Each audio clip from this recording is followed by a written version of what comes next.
The spaceship Aurora's Dream moved slowly through the dark between stars. Captain Jake Morrison sat in his command chair, watching the endless black space through the big window. He had been doing this job for 15 years. In all that time, he had never seen anything like what was coming. The alarm started beeping. Communications Officer Amy Rodriguez looked up from her screen with wide eyes. "Captain, we're getting a distress signal. It's not human." Jake leaned forward. "Are you sure?" "Yes, sir. The signal pattern is completely different from anything in our database. It's coming from about 2 miles away." Jake stood up and walked to the main screen. "Put it on visual." The screen flickered and showed them a ship unlike anything they had ever seen. It was beautiful and strange. The hull looked like it was made of crystal that glowed with soft blue light. The ship was shaped like a flower, with curved sections that seemed to grow rather than be built. "It's amazing," whispered Dr. Lisa Campbell from behind them. She was the ship's expert on alien life. Her job was to study any strange creatures they might find in space. "It's also dead in the water," said Ryan Blake, the security chief. "No engine activity, no movement. Whatever sent that distress call might be in serious trouble." Jake made his decision quickly. "Prepare a boarding party. Lisa, Ryan, you're with me. Amy, keep monitoring their signals. Try to establish communication." The three of them put on their spacesuits and took a small shuttle over to the alien ship. As they got closer, Jake could see that the crystal hull was not solid. There were openings that looked like doors, but they were shaped like flower petals. "How do we get in?" Ryan asked. Before anyone could answer, one of the petal doors opened by itself. Warm air flowed out, carrying a sweet smell like flowers in spring. "The atmosphere is breathable," Lisa said, checking her instruments. "Oxygen levels are good. Temperature is perfect for humans." They entered the ship carefully. The walls inside glowed with the same soft blue light they had seen from outside. The corridors were curved and smooth, like walking inside a seashell. Everything was beautiful, but it felt empty and sad. "Hello?" Jake called out. His voice echoed, strangely in the curved halls. They heard a sound ahead of them. It was soft, like someone crying. They followed the sound through several corridors until they came to a large room. In the center of the room sat the most beautiful being Jake had ever seen. She looked almost human, but not quite. Her skin was pale silver, like polished metal, but it moved and breathed like living flesh. Her hair was long and white, flowing around her like water. Her eyes were the strangest part. They were pale blue, almost white like winter stars. She looked up when they entered, and Jake saw fear in those strange eyes. She said something in a language they did not understand. Her voice was musical, like wind chimes. "It's okay," Lisa said softly, taking off her helmet. "We want to help." The alien woman, for she was clearly female, stood up slowly. She was tall and graceful, moving like a dancer. She spoke again, pointing to herself and making gestures. Amy's voice came through their radios. "I'm picking up their translation attempts. The computer is starting to understand some words. She's saying her name is Zara." Lisa smiled and pointed to herself. "Lisa," she said clearly. Then she pointed to Jake and Ryan. "Jake, Ryan." Zara repeated the names carefully. Her voice made them sound like music. She seemed excited that they could communicate, even in this simple way. She began speaking faster, gesturing around the room. Through the radio, Amy translated what the computer could understand. She's saying something about being alone. Her people are gone. She's been waiting for someone to find her. Lisa felt sorry for the beautiful alien woman. She could see the loneliness in Zara's eyes. Without thinking, Lisa stepped forward and reached out her hand in a gesture of friendship. Zara looked at the offered hand with wonder. Slowly, carefully, she reached out her own hand. Their fingers touched. Lisa screamed. The scream was so sudden and terrible that Jake and Ryan jumped back. Lisa's scream went on and on, echoing through the crystal halls. But something was wrong with the sound. It was getting weaker, like she was running out of air. Jake looked at Lisa and his blood turned cold. Ice was spreading up her arm from where Zara had touched her. Not normal ice, this was different. It moved like it was alive, racing up Lisa's arm like white lightning. "Lisa," Ryan shouted, stepping toward her. "No." Jake grabbed Ryan's arm. "Don't touch her." But it was too late to help Lisa. The ice reached her shoulder, then her chest. In seconds, it covered her completely. Lisa Campbell, the brilliant scientist who had been laughing and talking just moments before, now stood frozen solid like a statue made of ice. But the worst part was her eyes. They were still moving. Lisa was still alive inside the ice, still aware, still terrified. She was trapped in her own frozen body. Zara stepped back, her hands covering her mouth in horror. She was speaking rapidly, and even without translation, Jake could hear the panic and sorrow in her voice. "What did you do to her?" Ryan shouted, reaching for his weapon. "Wait," Jake said, though his own hand moved to his gun. "Look at her. She's as shocked as we are." Zara was crying now, tears flowing down her silver cheeks. She kept pointing at her hands and shaking her head. She spoke to them desperately, and Amy's voice came through the radio with fragments of translation. She's saying, "Sorry," over and over. She didn't know this would happen. She doesn't understand why. Jake looked at Lisa's frozen form. Her eyes were moving, looking at him, pleading for help. She was alive in there, conscious and aware, but unable to move or speak. "Amy, get Dr. Webb down here now, and bring all the medical equipment we have." "Already on it, Captain." Ryan was staring at Zara with anger and fear. "She killed Lisa." "No," Jake said quietly. "Lisa is still alive. Look at her eyes. We need to figure out how to help her." Zara seemed to understand that they wanted to help Lisa. She gestured toward Lisa, then at her own hands, speaking rapidly. The computer translated pieces. "Touch. Ice. Can't control. Always happens." Jake began to understand the horrible truth. This beautiful, lonely alien woman was cursed. Everyone she touched turned to ice. That's why she was alone. That's why her people were gone. Dr. Webb arrived. With a team of medics, they scanned Lisa with every instrument they had, but nothing worked. The ice was not normal ice. It was something else entirely. Something that kept her alive, but trapped. "Her brain is still active," Dr. Webb reported. "All her organs are functioning, but they're locked in place. It's like she's been perfectly preserved but still conscious." While they worked, Jake watched Zara. She stood apart from everyone, her arms wrapped around herself. She looked so sad and alone that Jake felt sorry for her, even after what had happened to Lisa. Ryan was less understanding. "We need to contain her," he said. "She's dangerous." As if she understood, Zara backed toward the wall. She spoke to them and the computer translated, "I won't hurt you, I'll stay away, please help your friend." But staying away was not enough. When Ryan tried to move closer to examine the ice around Lisa, he tripped over a piece of equipment. Instinctively, Zara reached out to catch him. Their hands touched for just a moment. Ryan's scream joined the echo of Lisa's as ice raced up his arm. Within seconds, the ship's security chief stood frozen beside the scientist, his eyes wide with terror and disbelief. Now 2 crew members stood like ice statues in the alien ship's beautiful crystal room. 2 people trapped in their own bodies, alive but unable to move, unable to speak, unable to do anything but watch and wait. And Jake Morrison finally understood what they were dealing with. Zara was not evil. She was not trying to hurt them. But she was the most dangerous being in the galaxy because she could not control her terrible gift. Everyone she touched became ice. And now Jake had to figure out how to save his people while keeping his remaining crew safe from the loneliest creature in the universe. Captain Jake Morrison stood in the crystal room staring at his 2 frozen crew members. Lisa and Ryan looked like perfect ice sculptures, but their eyes were moving. They were alive inside their frozen bodies, watching everything but unable to speak or move. "Captain," Amy's voice came through his radio. "Dr. Webb wants to know what's happening down there.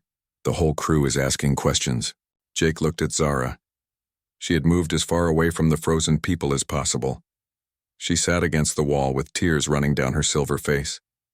Every few minutes she would look at Lisa and Ryan, Then cover her face with her hands. Tell Dr. Webb to prepare the medical bay, Jake said into his radio. We need to bring Lisa and Ryan back to the ship, but tell everyone to stay away. No one comes near them without my permission. Yes, sir. Should I tell them why? Jake looked at Zara. Again. She was so beautiful and so sad. Tell them we have a situation. I'll explain when I get back. It took 2 hours to move Lisa and Ryan back to the Aurora's Dream. They had to use special equipment to lift them because they were completely frozen solid. The ice around them was so cold it hurt to get near it, even through spacesuits. Dr. Webb met them at the shuttle bay. He was a smart man who had studied many strange things in space. But when he saw Lisa and Ryan, his face went pale. My God, he whispered. What happened to them? The alien woman touched them, Jake said. Everyone she touches turns to ice. But they're still alive, Marcus. Look at their eyes. Dr. Webb walked around the frozen forms carefully. He used his scanner to check their bodies. Incredible. Their brains are still working. Their hearts are still beating, just very slowly. It's like they've been perfectly preserved. Can you help them? I don't know. I've never seen anything like this. The ice isn't normal ice. It's something else entirely. Word spread quickly through the ship. Soon everyone knew that 2 crew members were frozen solid, but still alive. Fear began to grow among the 37 people on the Aurora's Dream Engineer. Kate Sullivan came to see Jake in his office. She was a brave woman who had worked in space for 10 years. Captain, I want to help. Maybe I can build something to contain the alien woman safely. Kate, it's too dangerous. You saw what happened to Lisa and Ryan. I have a new environmental suit. It's completely sealed. Nothing can get through it. If I'm careful, I can build a force field around her. Then we can study how to reverse what happened. Jake thought about it. Kate was right that they needed to contain Zara somehow, but he was worried about losing another crew member. Okay, he said finally, but you don't go near her until the force field is ready, and you take 2 other people with you. Kate smiled. Thank you, Captain. I won't let you down. Meanwhile, Amy was working hard to improve communication with Zara. She had set up translation equipment in the crystal room. Slowly, they began to understand more of what Zara was saying. The story that came out was heartbreaking. Zara's people were called the Kithara. They had once been a great civilization with beautiful cities and amazing technology. But something had happened to them long ago. A star had exploded near their home world and strange energy had changed them. She says it happened 300 years ago, Amy reported to Jake. The energy made them all like her. Everyone who touched another person would freeze them. Their whole society fell apart because no one could touch anyone else. What happened to the rest of her people? They died. Not from the ice, but from loneliness. They couldn't touch their children, their friends, their families. One by one, they gave up and died. She's the last one left. Jake felt sorry for Zara, but he also felt angry. His people were in danger because of her curse. He had to protect his crew, even if she didn't mean to hurt anyone. Kate finished building her containment equipment and put on her special environmental suit. The suit covered her completely from head to toe. No part of her skin was showing. The suit is perfect, she told Jake over the radio. Nothing can get through it. I'll be completely safe. Kate went back to the alien ship with 2 other engineers. They began setting up a force field generator that would create an energy barrier around Zara. If it worked, she would be contained but not hurt. Everything went wrong when a power cable failed. There was a bright flash and sparks flew everywhere. Kate stumbled backward, trying to get away from the electrical fire. She bumped into Zara. Even through the environmental suit, the effect was immediate. Ice began forming where Zara's body touched Kate's suit. The ice found tiny gaps in the suit's joints and spread inside. Kate's scream was cut short as the ice reached her throat. Within seconds, she was frozen solid like the others. Now 3 crew members stood in what Dr. Webb was calling the ice ward. 3 people trapped in their own bodies, alive but unable to move. The crew was getting scared. Some of them wanted to leave Zara behind and fly away as fast as possible. Others wanted to try to kill her, though no one knew how to do it safely. We can't just leave her, Jake told his officers. She's the last of her species, and she might. be the key to saving Lisa, Ryan, and Kate. Dr. Webb had been studying the ice around the frozen crew members. "Captain, I'm finding some interesting things. The ice isn't really ice at all. It's some kind of exotic matter that exists at temperatures near absolute zero. It's like she's channeling the cold of deep space itself." Communications officer Amy had been working around the clock to talk with Zara. Through the translation system, they learned more about her curse. "She says her people tried everything to cure themselves," Amy reported. "They built machines, they tried medicine, they even tried magic. Nothing worked. The curse always came back. Ask her if anyone was ever cured." Amy spoke to Zara in the gay, alien language the computer had learned. Zara's answer made Amy's face go pale. She says no. In 300 years, no one has ever been cured. Everyone her people touched stayed frozen forever. That night, Jake couldn't sleep. He walked through the ship, checking on his crew. Everyone was scared and sad. They all loved Lisa, Ryan, and Kate. Seeing their friends trapped in ice was breaking their hearts. He found Chef Danny Martinez in the kitchen making food. Danny was a kind man who always tried to take care of everyone. "Captain," Danny said quietly, "I want to take some food to the alien woman. She must be hungry." "Danny, no. You can't get near her. I'll be careful. I'll just leave the food where she can reach it and stay far away." Jake wanted to say no, but he knew Danny was right. Zara hadn't eaten anything since they found her. If she died, they might never save their frozen friends. "Okay, but you take 2 security guards with you, and you don't get within 10 feet of her." Danny prepared a meal and took it to the alien ship. He placed the food tray on the floor and backed away carefully. Zara looked at the food with tears in her eyes. She spoke to them, and the translation system converted her words. "Thank you for your kindness. I am sorry about your friends. I never wanted to hurt anyone." Danny felt sorry for her. She looked so lonely and sad. Without thinking, he stepped forward to move the food tray closer to her. "Danny, no!" one of the security guards shouted, but it was too late. Zara had reached for the tray at the same moment Danny did. Their hands touched for just a second. The ice spread up Danny's arm like white fire. His scream echoed through the crystal halls as he joined the growing collection of frozen crew members. 4 people now stood like statues in the ice ward. 4 friends trapped in bodies of ice, watching helplessly as their shipmates tried to figure out how to save them. And Jake Morrison realized that this was just the beginning. At this rate, his entire crew would be frozen solid before they found a solution. The beautiful, cursed alien woman was destroying his ship one touch at a time, and she couldn't stop herself even if she wanted to. The terror was spreading, and Jake didn't know how to stop it. Ben Carter sat alone in the maintenance room, fixing a broken air filter. He was a quiet man who liked to work with his hands.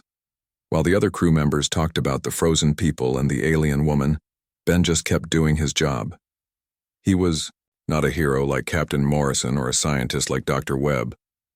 Ben was just the guy who fixed things when they broke. He had brown hair, average height, and a face that most people forgot as soon as they looked away. On a ship full of important people, Ben Carter was nobody special. But being nobody special meant he was still alive while 4 of his friends stood frozen like ice statues. Ben had watched in horror as Lisa, Ryan, Kate, and Danny were turned to ice. He had stayed as far away from Zara as possible. When other crew members volunteered to help her, Ben kept quiet and continued working in the background. Now things were getting desperate. With 4 people frozen, there weren't enough crew members to run the ship properly. Systems were starting to fail, and Ben was the only maintenance worker left who could fix them. The life support system was having problems. The air recyclers weren't working right, and the temperature controls were failing. If Ben couldn't fix them soon, everyone on the ship would die. "Ben, we need you to check the main power coupling," Captain Morrison said over the radio. "It's in the same section as the alien woman." Ben's hand stopped moving on the air filter. "Captain, can't someone else do it?" "There is no one else. You're the only one who knows how to fix it. The power coupling is failing, and if it goes out completely, we'll lose life support." Ben closed his eyes and took a deep breath. He didn't want to go anywhere near Zara, but he couldn't let his crewmates die either. Okay, Captain, I'm on my way. Ben gathered his tools and headed for the alien ship. His hands were shaking as he put on his spacesuit. He had seen what happened to the others. Kate had been wearing a full environmental suit and it hadn't protected her. When he arrived at the crystal room, he saw Zara sitting against the far wall. She looked terrible. Her silver skin was pale, and her winter star eyes were red from crying. She hadn't eaten much of the food Danny had brought her before he was frozen. The 4 frozen crew members stood like guards around the room. Ben tried not to look at their moving eyes as he worked on the power coupling. The coupling was worse than he thought. Parts of it were completely burned out. He would need to replace several components, and that meant getting closer to where Zara was sitting. "I have to work over here," Ben said quietly, pointing to a panel near her. Zara understood. She spoke in her musical language, and the translation system converted her words. "I will move away.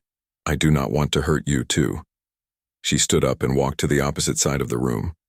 But even with the distance between them, Ben was nervous. One mistake, one slip, and he would join his frozen friends. Ben worked as fast as he could. He replaced burned circuits and reconnected power cables. Sweat poured down his face inside his helmet. The work was difficult, and he kept looking over at Zara to make sure she stayed far away. Halfway through the repair, something went wrong. A plasma conduit that Ben thought was turned off suddenly came to life. Electricity arced across the room like lightning. The blast threw Ben backward, his tools flying everywhere. Ben flew through the air toward the wall where Zara was standing. He was going to hit hard, maybe break bones or worse. There was nothing he could do to stop himself. Zara acted without thinking. She reached out and caught Ben as he fell toward her. Her arms wrapped around him, cushioning his impact against the crystal wall. Her hands pressed against his chest, his arms, his face as she tried to protect him from injury. Ben felt the cold rush through him immediately. It was like jumping into ice water, like being caught in a winter storm. The cold flowed through his whole body, making him shiver and gasp. He waited for the ice to form on his skin. He waited for his body to lock up and become frozen like the others. He closed his eyes and prepared to become another statue in Zara's collection of victims. Instead, he shivered once and opened his eyes. Zara was staring at him with amazement. Her winter star eyes were wide with disbelief. She was still holding him, her hands still touching his face and arms. The cold was still flowing from her into him, but nothing was happening. Ben was not turning to ice. "What?" Ben whispered, then realized he could speak. His body was working normally. He was cold, very cold, but not frozen. Zara said something in her language, her voice full of wonder. The translation system worked. "You are not freezing. How is this possible?" Ben looked at her hands on his arms. Where every other person had turned to ice at her touch, his skin remained normal. He was still flesh and blood, still warm and alive. "I don't know," Ben said honestly. Zara pulled her hands away quickly, afraid that the effect might be delayed. But Ben remained unfrozen. She touched him again, pressing both palms to his face. The cold flowed through him like a river, but it passed through him and disappeared instead of turning him to ice. For the first time in 300 years, Zara could touch another living being without destroying them. She began to cry, but these were different tears. These were tears of joy and relief. She had been alone for so long, unable to touch anyone, unable to feel the warmth of another person's skin. "You are immune," she whispered in wonder. "You do not freeze." Ben was amazed, too. He could feel the cold energy flowing from her, but his body seemed to absorb it and make it harmless. It was like he was a lightning rod for her freezing power. "We need to tell the others," Ben said. They contacted Captain Morrison immediately. When Jake heard the news, he could hardly believe it. "You're sure you're not frozen?" Jake asked over the radio. "I'm sure, Captain. She's touching me right now, and I'm fine." Dr. Webb's voice came through the radio, excited and curious. "Ben, this is incredible. You seem to be immune to her effect. We need to study this immediately." "What about the power coupling?" Ben asked. "It's still not fixed." Forget the power. Coupling for now, Captain Morrison said. If you're really immune to her touch, this changes everything. Maybe we can find a way to save the others. Ben and Zara worked together to finish repairing the power coupling. For the first time since they found her, Zara could actually help with the work. She could hand Ben tools, hold components in place, and assist with the repairs. It felt strange to Ben, working alongside someone who had been so dangerous just minutes before. But Zara was gentle and careful. She seemed as amazed as he was that they could work together safely. "Why are you different?" Zara asked as they worked. "I don't know. I've never been special at anything. I'm just the maintenance guy." "You are very special," Zara said softly. "You are the first person in 300 years who can touch me without dying." When they finished the repairs, the ship's life support came back online. The air became cleaner and the temperature returned to normal. But more importantly, they had discovered something that might save the frozen crew members. Dr. Webb came to the alien ship as soon as it was safe. He studied Ben carefully, running every test he could think of. He checked Ben's blood, his genetics, his cellular structure. "It's remarkable," Dr. Webb said. "Ben has a rare genetic mutation that affects his cellular mitochondria. It changes how his cells process energy. What should kill him, his body is converting into something harmless." "Can we use this to help the others?" Captain Morrison asked. "Maybe. If Ben can absorb her freezing effect, perhaps he can reverse it too." They decided to try an experiment. Ben would touch one of the frozen crew members while Zara maintained contact with him. The idea was to create a circuit where the freezing energy could flow from the victim, through Zara, through Ben, and disappear safely. They chose to try with Lisa first, since she had been frozen the longest. Ben was nervous as he approached her ice-covered form. Her eyes tracked his movement and he could see hope in them. "If this doesn't work," Ben started to say. "It will work," Zara said firmly. "You are the answer we have been looking for." Ben placed his hands on Lisa's frozen shoulders while Zara held onto his arm. At first, nothing happened. Then slowly, impossibly, cracks began to appear in the ice around Lisa's body. Color started to return to her skin. Warmth flowed back into her frozen form. The ice began to melt and fall away like broken glass. Lisa gasped, her first breath in days. Her body trembled as feeling returned to her arms and legs. She looked at Ben with tears in her eyes. "Thank you," she whispered. Ben smiled. For the first time in his life, being nobody special had made him the most important person in the galaxy. Dr. Lisa Campbell sat on the medical bed, her hands shaking as she drank hot soup.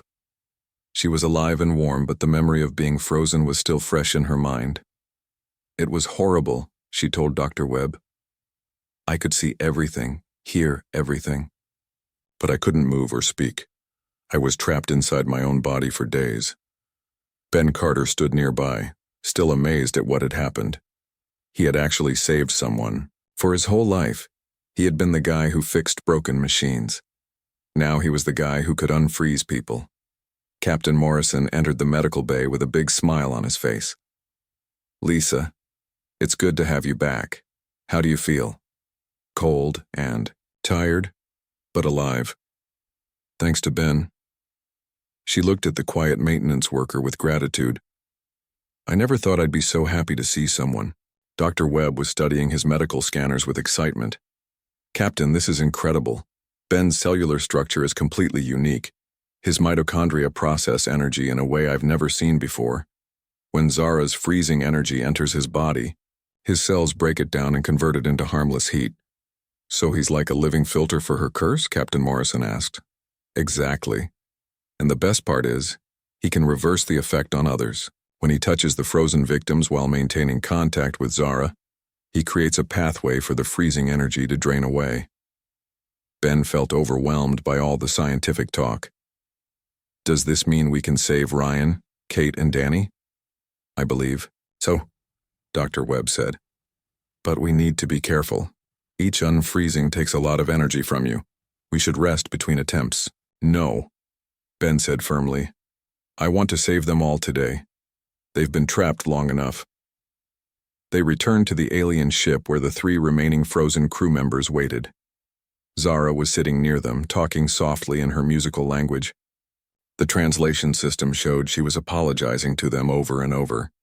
She's been talking to them for hours, Amy reported. She feels terrible about what happened. Ben walked over to Zara.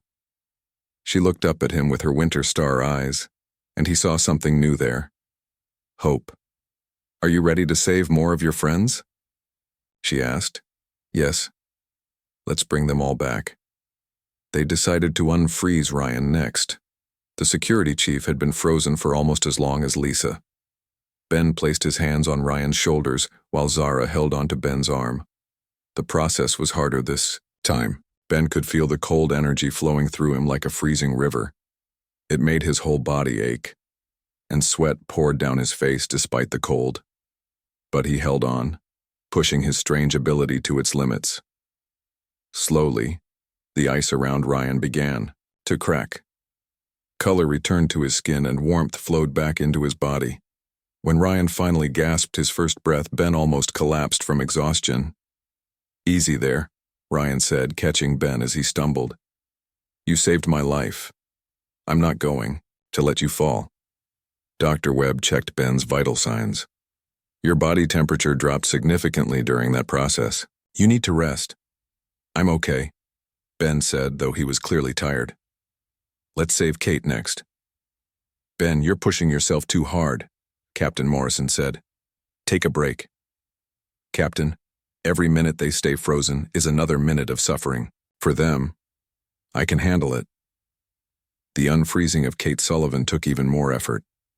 The engineer had been frozen while wearing her environmental suit, and the ice had formed in complex patterns around the suit's joints. Ben had to work harder to channel the freezing energy away from her body. When Kate finally came back to life, Ben was so exhausted he could barely stand. But he refused to stop. One more, he said weakly. Danny is still waiting. Chef Danny Martinez had been frozen the most recently, but his unfreezing was the most difficult of all. Something about the way the ice had formed around him made it harder for Ben to reverse the effect. Ben gritted his teeth and concentrated with all his strength. The cold energy flowed through him like a blizzard, making his bones ache and his muscles cramp. But he kept going, determined to save his friend. When Danny finally opened his eyes and took his first breath, Ben collapsed to the floor. His body had reached its limit. Ben! Lisa rushed to his side. Are you okay? Ben was conscious but very weak. His skin was pale and he was shivering uncontrollably. Dr. Webb quickly checked him with his medical scanner. His body temperature is dangerously low. We need to get him warmed up immediately. They carried Ben back to the Aurora's Dream and put him in the medical bay. It took several hours before his body temperature returned to normal. During that time, Zara sat beside his bed, holding his hand and keeping him warm with her own body. Heat. This is strange, Dr. Webb observed. Her touch normally freezes people, but she's actually warming Ben up. Maybe it works both ways, Lisa suggested. Maybe she can give warmth as well as take it away, but only with Ben. When Ben finally woke up, the first thing he saw was Zara's concerned face looking down at him. How do you feel? She asked. Like I got hit by a truck, Ben said with a weak smile. But it was worth it. Everyone is safe now. The rescued crew members had recovered quickly from their freezing experience. Ryan was back to his security duties, Kate was working on ship repairs, Danny was cooking meals, and Lisa was studying the scientific data they had collected. But the most important change was in Zara. For 300 years she had been alone, unable to touch another living being. Now she had Ben, someone who could share physical contact with her without being harmed. I do not understand how you can do this, Zara said as they sat together in the crystal room. My people tried everything to find someone like you. We searched the galaxy for a cure. Maybe you just needed to find humans, Ben said. We're pretty good at adapting to strange situations. Dr. Webb had been studying Ben's genetic makeup for days. Ben, your mutation is incredibly rare. Out of billions of humans, you might be the only one with this specific combination of genetic traits. So I'm a freak of nature? You're a miracle, Lisa said firmly. You saved all of us. Through their improved translation system, they learned more about Zara's people and their curse. The Cathera had been changed by exposure to exotic matter from a collapsed neutron star. The matter existed at temperatures close to absolute zero and had fundamentally altered their biology. The exotic matter turned us into living conduits for entropy, Zara explained. We became channels for the cold of deep space itself. Anyone we touched would have their heat energy drained away instantly. But Ben's cells can process that exotic matter, Dr. Webb said with excitement. His mitochondria break it down instead of conducting it. It's like he's immune to entropy itself. This discovery led to an important realization. If Ben could process the exotic matter safely, he might be able to help other members of Zara's species if any still existed. Are there others? Ben asked Zara. Other Cathara who might still be alive. Zara's eyes filled with tears, but they were tears of hope. There might be. When our society collapsed, some of my people fled in ships like mine. They sent out distress signals before I lost contact with them. Where did they go? To the cold, places between stars, where their curse would not accidentally harm others. But they would be frozen now, trapped in ice like your friends were. They have been waiting for centuries for someone to save them. Captain Morrison made a decision that would change the course of human history. Then, we're going to find them. Ben, are you willing to help us search for Zara's people? Ben looked at Zara, seeing the hope in her strange, beautiful eyes. He thought about all the lonely beings who might be waiting in the darkness of space, trapped by a curse they never asked for. Yes, Ben said simply. Let's bring them home. Dr. Webb was already making plans. We'll need to modify our equipment to locate Cathara ships, and we'll need to be prepared for multiple unfreezing operations. I can handle it, Ben said, though he still felt weak from the day's efforts. Zara squeezed his hand gently. For the first time in 300 years, she was not alone.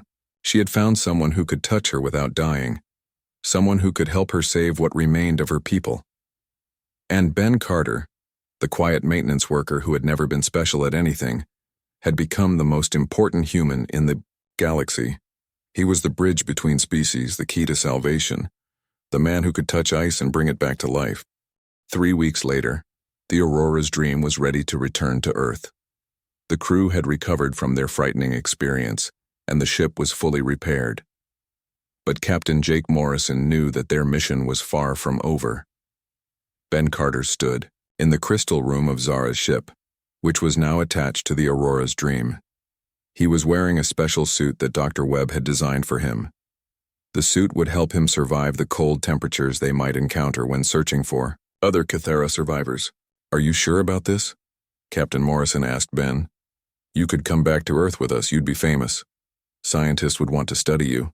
You could have anything you wanted. Ben looked at Zara, who was preparing her ship's navigation system. I've never been important before, Captain. For the first time in my life, I can actually help people. I can't give that up. Lisa Campbell, who had become close friends with both Ben and Zara, was also staying behind. I want to study the Cathara civilization, she said. This is the discovery of a lifetime. I can't miss it. Dr. Webb had decided to return to Earth, but not before making important preparations. I've created detailed records of Ben's genetic structure, he told Captain Morrison. If we can find other humans with similar mutations, we might be able to help even more Cathara survivors. How many people like Ben might exist? Morrison asked. Very few. Maybe 1 in a billion humans has the right combination of genetic traits, but with Earth's population, that could mean several people. The crew of the Aurora's Dream gathered in the main hall for a farewell ceremony. Everyone wanted to say goodbye to Ben, the quiet maintenance worker who had become a hero. Ryan Blake, the security chief, shook Ben's hand firmly. You saved my life, Ben. I'll never forget that. Kate Sullivan, the engineer, had tears in her eyes. You're the bravest person I know. Take care of yourself out there. Chef Danny Martinez had prepared a special meal for Ben and Zara to take with them. It's not fancy, he said, but it's made with love. Amy Rodriguez, the communications officer, had spent days helping Ben learn basic Kythera language. You're getting better at it, she said with a smile. Zara won't be the only one you can talk to anymore. Captain Morrison was the last to say goodbye. Ben, you've changed everything. Humans and aliens working together, saving each other's lives. You've shown us what's possible. I just did what anyone would do, Ben said quietly. No, Morrison said firmly. Most people would have been too scared. You chose to help even when it was dangerous. That's what makes you special. Dr. Webb gave Ben a communication device that would let him stay in contact with Earth. Send us regular reports, he said. The whole world will want to know what you find out there. As the Aurora's Dream prepared to leave, Zara and Ben watched from the crystal ship's main window. Earth was visible in the distance, a beautiful blue and green ball floating in space. Do you regret leaving your home world? Zara asked. No, Ben said honestly. I never really fit in there anyway. Out here with you, I feel like I belong. Zara smiled, the first truly happy smile Ben had ever seen from her. I am glad you are not alone anymore either. We're not alone anymore, Ben corrected her. We have each other. Their ship, which they had named Icebreaker, separated from the Aurora's Dream and headed toward the outer edge of the solar system. Zara had received faint signals from that direction, possible signs of other Kythera ships. The Icebreaker was a strange but beautiful vessel. It combined human technology with Kythera crystal systems. Dr. Webb and Kate Sullivan had worked with Zara to install life support systems that could handle both human and Kythera needs. As they traveled through space, Ben learned more about Zara's people. She showed him recordings of Kythera cities before the curse struck.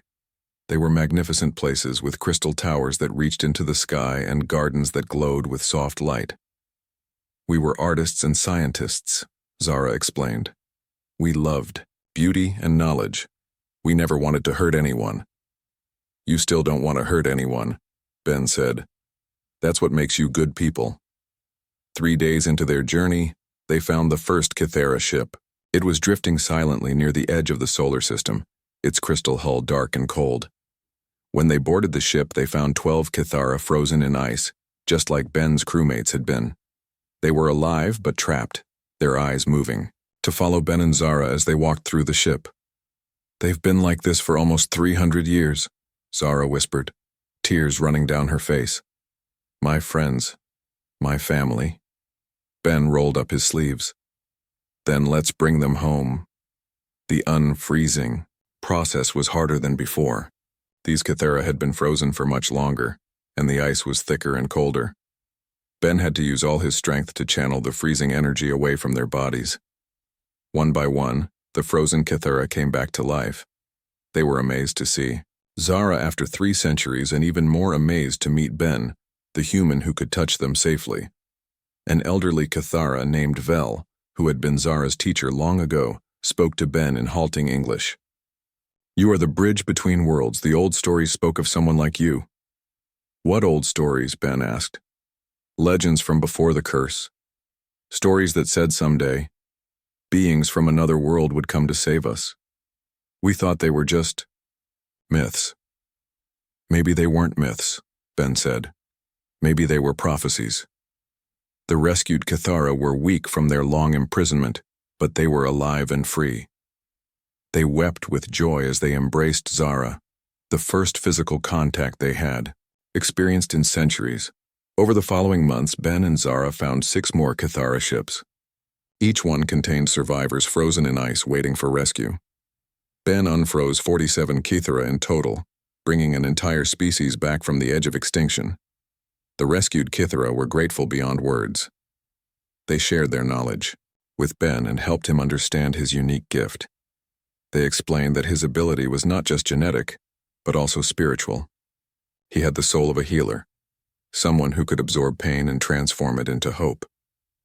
News of Ben's mission spread throughout human space. He became famous as the man who saved an alien species, but he remained humble about his achievements.